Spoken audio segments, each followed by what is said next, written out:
Olá para você que nos acompanha, está no ar mais uma edição do programa Controle Externo, programa que fala sobre o que o Tribunal de Contas do Estado de São Paulo faz e das pessoas que fazem o tribunal acontecer. É um prazer estar na sua audiência mais uma semana, nosso programa que é gravado aqui na sede do tribunal, no coração da capital paulista, no auditório Professor José Luiz Anhanha Melo, onde acontecem as nossas sessões plenárias. A nossa transmissão se dá, como eu disse, toda semana pela TV Alesp. Você que nos acompanha pela TV, muito obrigado pelo carinho da sua audiência. Para você que nos acompanha pela Rede TCESP, em mais de 100 TVs câmaras espalhadas pelo estado de São Paulo e mais de 70 canais comunitários, também o meu agradecimento. E para você que nos acompanha pela internet, estamos no YouTube do TCESP. Para você que nos acompanha, fica o convite a se inscrever no nosso canal, compartilhar os nossos conteúdos, deixar o seu like, comentar, enfim, você pode fazer o que quiser com os nossos conteúdos, desde que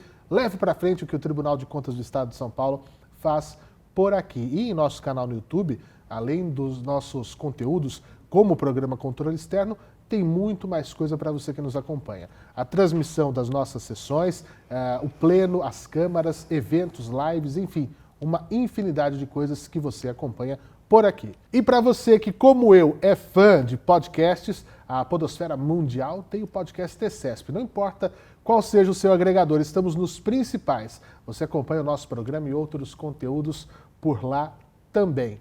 Bom, feitas as apresentações de como você pode nos ver, ouvir e acompanhar, agora eu preciso também falar e apresentar a nossa convidada de hoje. Estamos recebendo aqui no programa Controle Externo desta semana a Silvia Galhardo, que é da área de engenharia da assessoria técnico-jurídica, nossa ATJ aqui do Tribunal de Contas do Estado de São Paulo. Silvia, que prazer ter você aqui conosco. Muito obrigado por aceitar o nosso convite, tirar um tempinho da sua agenda e estar aqui conosco. Eu que agradeço, Fernanda.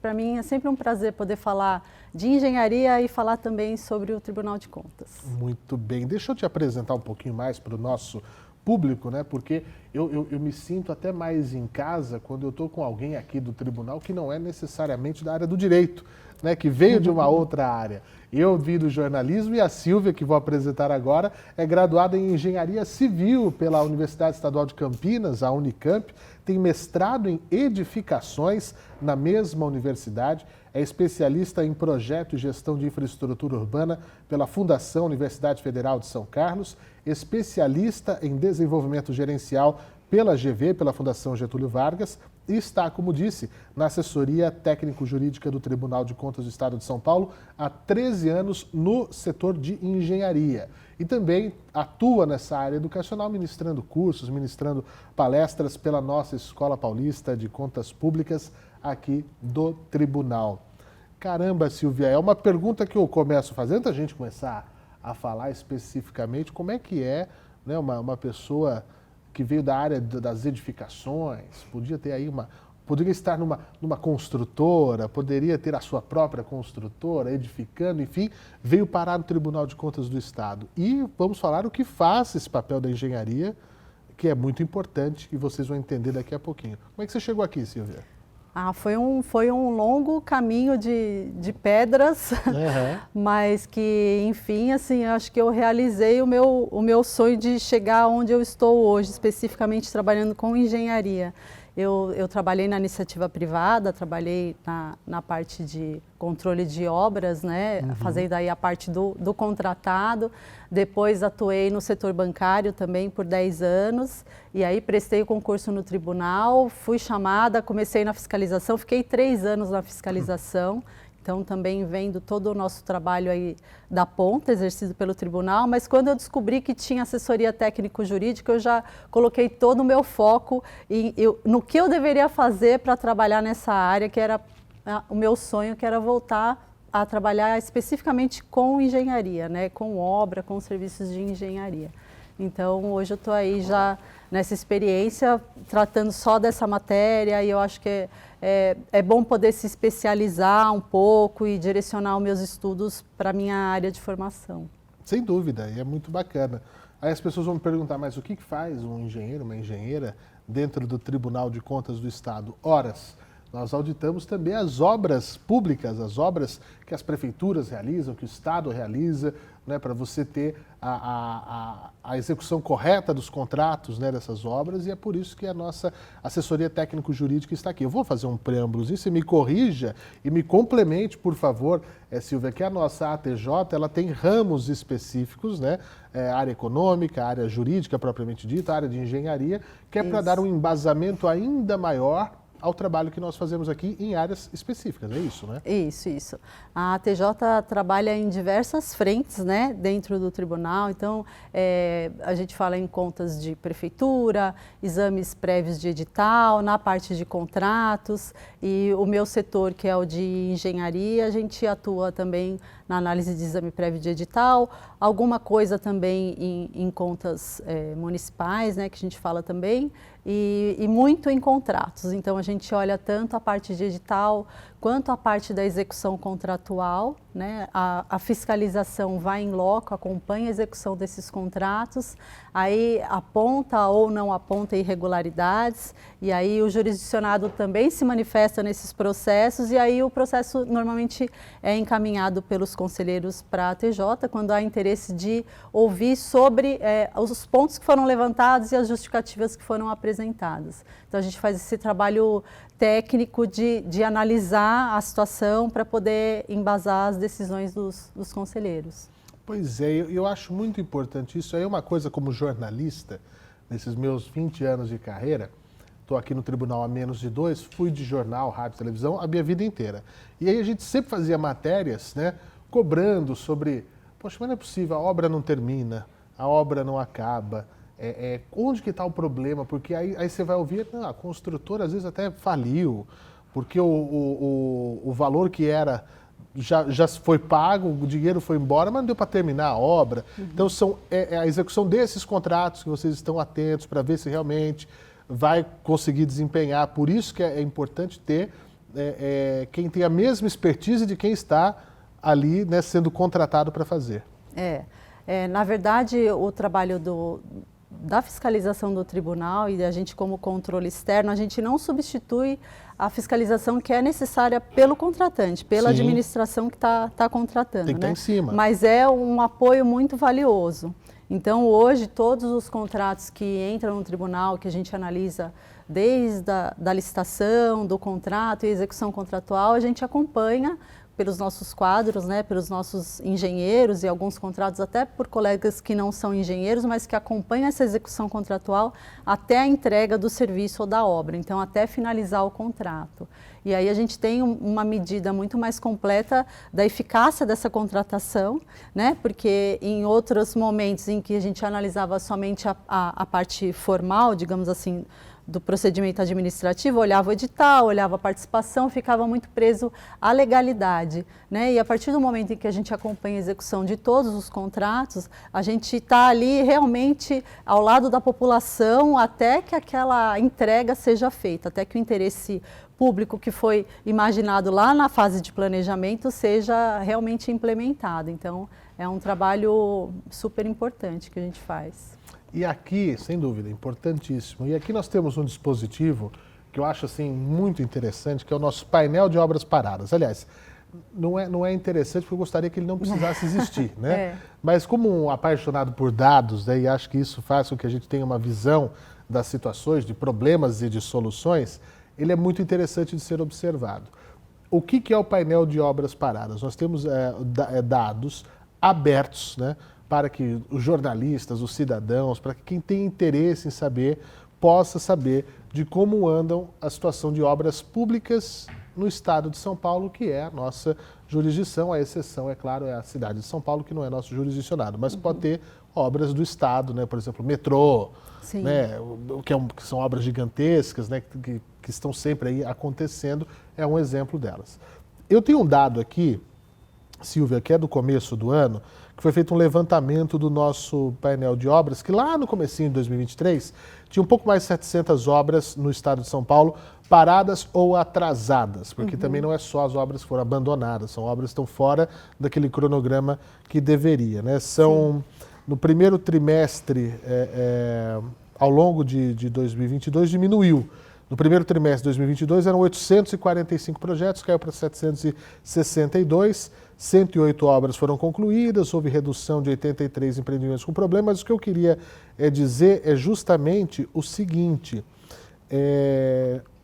obras, nós estamos falando aqui de coisas da casa de bilhão, sim, 20 bilhões, 19 bilhões, 21, enfim, é uma montanha de dinheiro, muita coisa atrasada e a maior parte dos problemas são de empreendimentos no âmbito municipal. Sim. Nós já estamos nos encaminhando para o final do ano, mas esse raio-x, ele esses sintomas são consistentes, né? São mais problemas municipais. E, para começar, o que é o nosso painel de obras? Então, o nosso painel de obras já tem aí uma série histórica de 4 anos, né, em que a gente pode acompanhar trimestralmente as obras que são indicadas pelos próprios jurisdicionados, que estão com esse status de ou atrasada, né, não está cumprindo o cronograma, ou paralisada, realmente não está dando sequência nenhuma à execução contratual. E é um instrumento de transparência para o controle social super importante, porque dá uma visibilidade para essas obras, né? Você pode filtrar, encontrar no seu município quais as obras estão paradas, o motivo da paralisação também. E esses dados são confirmados em loco pela fiscalização. E é possível também a gente analisar o histórico ao longo do tempo, né? Uma obra que hoje é indicada por um município que está lá com status de paralisada por algum problema ligado a licenciamento ambiental, digamos. É possível voltar 1 ano, voltar 2 anos para verificar, será que essa obra já estava paralisada? Porque aí também é sintomático de uma falta de continuidade pelo poder público, né? Eu não sei você, se eu fosse prefeita, jamais eu ia querer minha imagem atrelada a uma obra paralisada. É lógico. Né? Eu acho que é muito emblemática da ineficiência do poder público, né? Da implementação das políticas, porque fazer um edital é custoso, é caro, leva tempo, demanda muita estrutura de recursos humanos, aí contrata a empresa começa a construir, então você já coloca um dinheiro público ali e de repente por N motivos que a gente pode até comentar, essa obra é paralisada. E fica lá aquele museu a céu aberto, né, para toda a população passar e olhar, e muda a gestão, passa e olha. E não é porque mudou a gestão também que né, eu não preciso dar continuidade como prefeito para um gasto realizado numa gestão anterior, né? Tem que ter uma continuidade na gestão pública.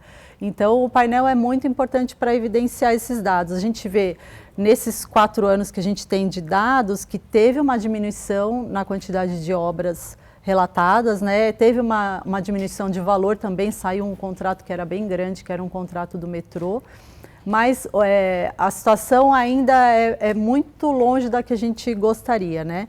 Porque tem quase 600 obras realmente paradas, né? Não são nem atrasadas, estão paralisadas. E 80% de recurso de contratações feitas por municípios. E quando a gente olha pelo valor, essa proporção se inverte. 90% desse valor é de contratação de órgãos do governo do estado. Então, não é um problema nem típico do município, nem típico do estado, porque o município contrata muito mais, é de se esperar que tenham uma maior quantidade, enquanto o estado contrata obras e serviços mais vultosos, que impactam muitos usuários. Então, também, quando você tem a paralisação de grandes contratos, o impacto no valor é bem significativo. Quando eu vejo uma obra parada, abandonada, é como você disse, eu vejo como um museu de fracasso. Sim. Sabe, falhou, fracassou. Né? Errou rude, errou feio, né? Como dizem. Não é possível que não haja meios de uma coisa como essa. Recentemente, eu não quero falar de casos específicos de maneira alguma, porque não nos cabe, mas teve um que virou notícia, né? Que o governo do estado, da Casa das Retortas, resolveu abandonar, porque era um projeto que já há mais de uma década não andava, era uma situação que não se resolvia, e milhões de reais foram usados, estava um negócio abandonado.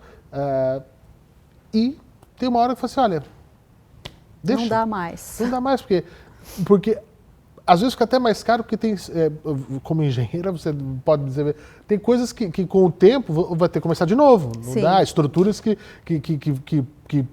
o tempo vai estragando se você fica ali como não deveria. E aí aquela história de que o molho fica mais caro que o peixe.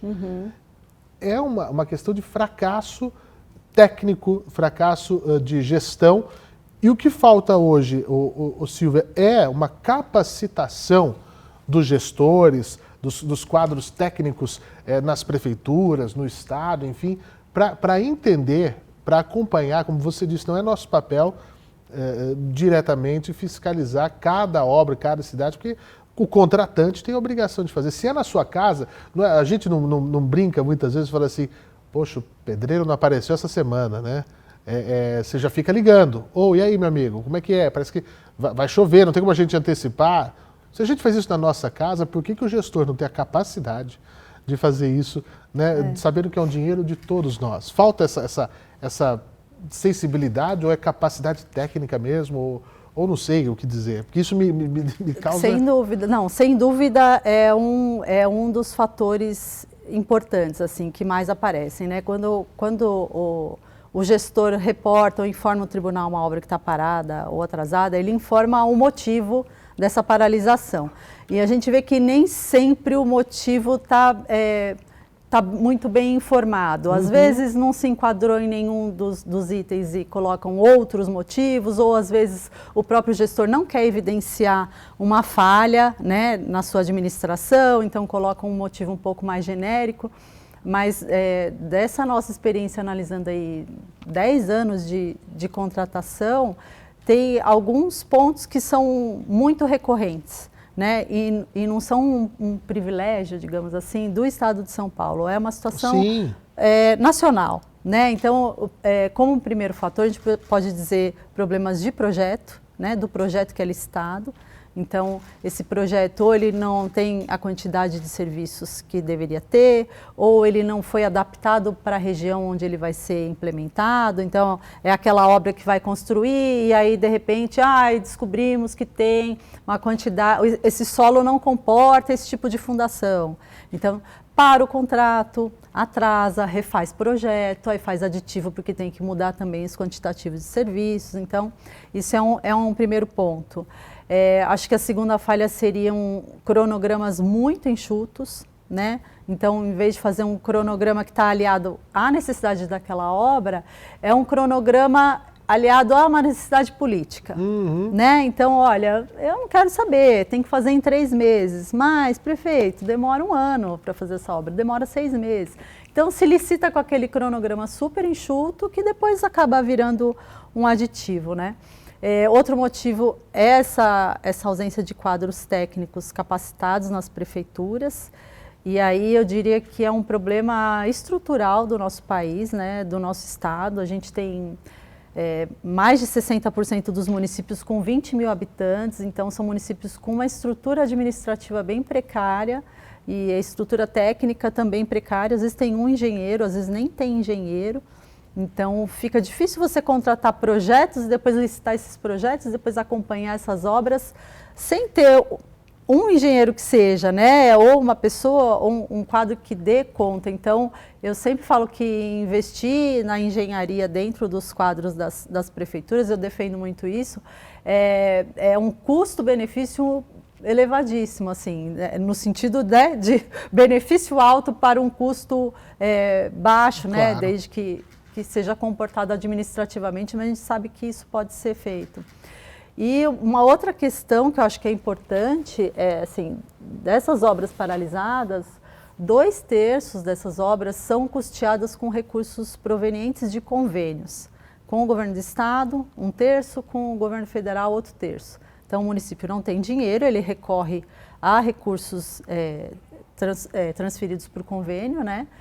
Mas esses convênios envolvem uma burocracia muito grande, para a qual o município normalmente não está preparado, até por não ter esses quadros técnicos. Então, quando finalmente ele consegue o recurso, licita, depois ele tem problemas na liberação das parcelas, né? Às vezes é culpa do município, às vezes também eu acho que governo de estado, governo federal tem que fazer um meia-culpa, porque às vezes demora essa transferência das parcelas dos pagamentos para as construtoras. Em município pequeno, a construtora é local, às vezes é uma empresa um pouco menor, ela não tem capital segurar. de giro, então se ela não recebe, ela não aplica. Ou ela começa a aplicar num ritmo mais moroso, ou começa a utilizar materiais de qualidade inferior. Então, você vê que é um conjunto de situações que demandam que o gestor se certifique de que ele está capacitado, né? E a nova lei veio obrigar a gente a voltar a estudar um pouco mais ainda a legislação, mas que também precisa ter um quadro técnico mínimo, né? Precisa ter o recurso vem de convênio e precisa ter quem sabe aplicar aquele recurso, porque senão realmente é dinheiro jogado fora e a gente mora num país pobre, né? É um país de muita desigualdade, a gente não pode ter o nosso pouco recurso mal aplicado. E de muita necessidade também, né? Muita urgência desses dispositivos públicos, né? Da escola, do hospital, né? do metrô, de tudo aquilo que a gente quer que esteja funcionando, da rodovia, sei lá, né? Tudo onde precisa se instalar um serviço público de qualidade. Agora, o Silvia, me diga, a nova lei de licitações, ela vem para amparar, vem ajudar essas questões de obras públicas? O que a gente pode falar dela que deve passar a vigorar apenas a 14133 dentro de pouquíssimo tempo? Quem não se preparou já perdeu o bonde né? Já teve chance, né? Já. A gente... Nós aqui ajudamos, fizemos muita coisa. Está tudo disponível no nosso YouTube. Você, gestor que está me assistindo agora, né? Lives, falamos, como é que impacta, etc. Como é que fica para as obras, então? Nosso tribunal já produziu muito material. A gente ainda está produzindo e vai continuar produzindo porque é uma dos nossos encargos aí, né? Que é fornecer para o jurisdicionado essa capacitação. Para as obras, a lei trouxe muitas novidades boas, né? A gente continua tendo aquele problema de ter uma lei única para listar o copinho do café e para listar uma grande obra. Mas é uma lei bem completa. Eu acho que apesar de ser mais pesada, né, tem um texto bastante longo, mas ela contempla diversas situações, diversos problemas que a gente já observava na aplicação do 8666 e que já eram, por exemplo, o planejamento já era exigido um estudo técnico preliminar para obras e serviços de engenharia. E já estava, inclusive, no texto da 8666, mas agora a nova lei traz esse documento detalhado, com o conteúdo detalhado, então a sua obrigatoriedade fica muito mais latente, né? Então tem uma grande exigência dessa parte de planejamento, que é o que vai resultar no final, lá na ponta, como o bem esperado. Então tem muito enfoque no planejamento, tem um detalhamento de todos os instrumentos de engenharia utilizados para contratar as obras, né? Todos, projeto básico, anteprojeto, matriz de risco, tem novos modelos de contratação com prazos mais alongados. Então, acho que a gente vai ter que desconstruir um pouco o pensamento que a gente tinha da 8666. E eu digo a gente, eu acho que pensando no controle, mas também pensando como administração, como contratante, né? 8666 é bem engessada, com muitas lacunas, né, que a jurisprudência ao longo de 30 anos foi suprindo, mas a nova lei, ela já traz, tem uma grande necessidade de regulamentação, que isso é um ponto um pouco negativo, que torna ela de aplicação um pouco mais morosa, talvez, mas ela permite que a gente pense diferente, pense a situação, como eu quero fazer minha contratação. Tem diversos caminhos dentro da lei para cada tipo de contratação. Então, um planejamento técnico é que vai te dar esse norte.